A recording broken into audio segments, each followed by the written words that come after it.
All right. Thank you for tuning in to the GSMC Wrestling Laureate Podcast. Thank you for sticking in with me. If you're just joining, we've gone through a lot. So make sure you check out those, the GSMC Wrestling Laureate Podcast on YouTube. We talked about our New Japan Professional Wrestling, Dominion results. I don't know why I want to keep calling it Old Dominion.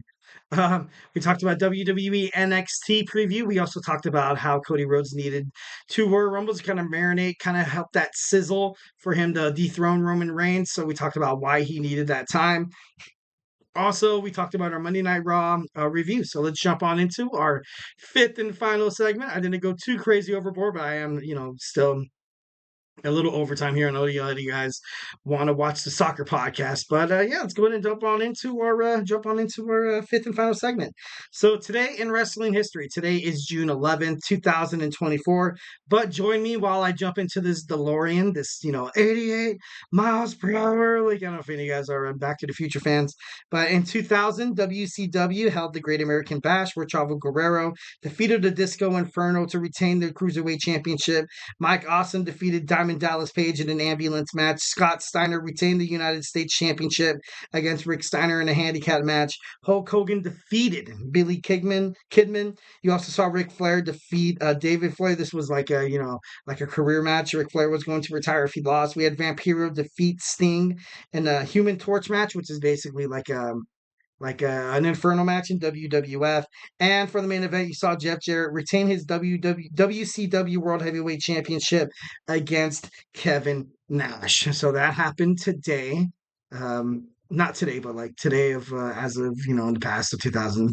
In 2003, AJ Styles defeated Jeff Jarrett and Raven to win the NWA Championship. Obviously, at that time, you saw the NWA and TNA Impact kind of merge a little bit to kind of bring forth a new wrestling promotion, and of course, it would eventually be TNA.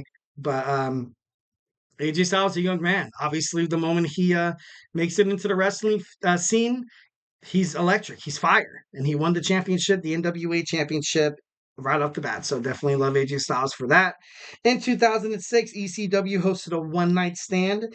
This was the first ECW pay-per-view since its bankruptcy and being absorbed by the WWF or WWE. We saw Taz defeat Jerry the King Lawler in 35 seconds. And after that, Taz went to the ringside and actually commentated, kind of creating this idea of him becoming a commenter. Obviously, right now he's on AEW, kind of doing his thing.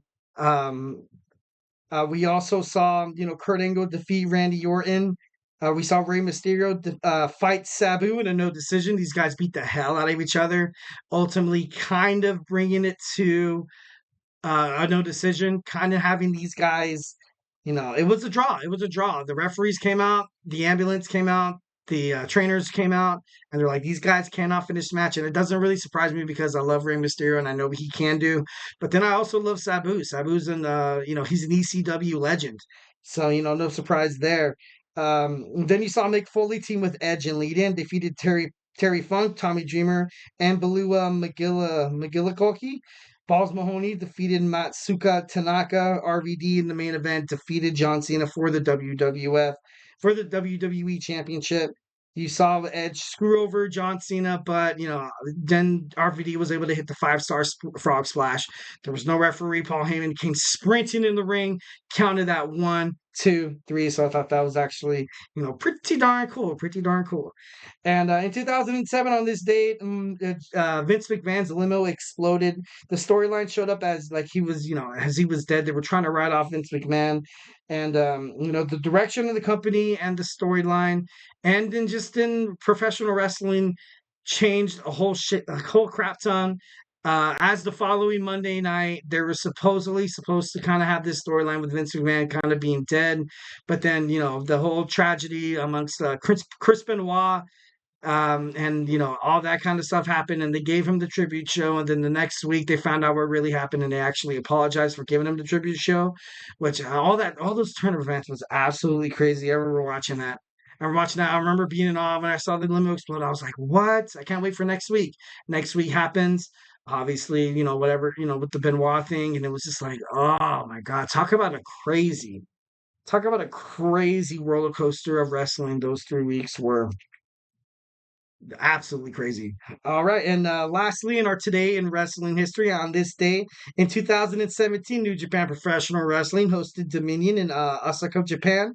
The Young Bucks defeated Beretta and Romero, winning the IWGP Junior Heavyweight Tag Team Championships. Tamatonga and Tonga Loa defeated Hansen and Raymond Rowe for their IWGP World Tag titles. Kazuchika defeated Hiromu Takahashi for the IWGP Junior Heavyweight title.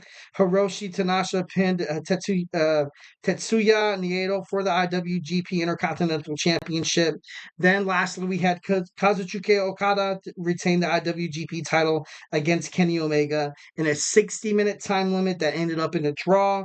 Dave Meltzer rated the match 6.25 out of 5, the greatest professional wrestling match in the history of professional wrestling. Happened on this date in 2017 for a New Japan Professional Wrestling Dominion. So definitely, check out that match on YouTube if you haven't.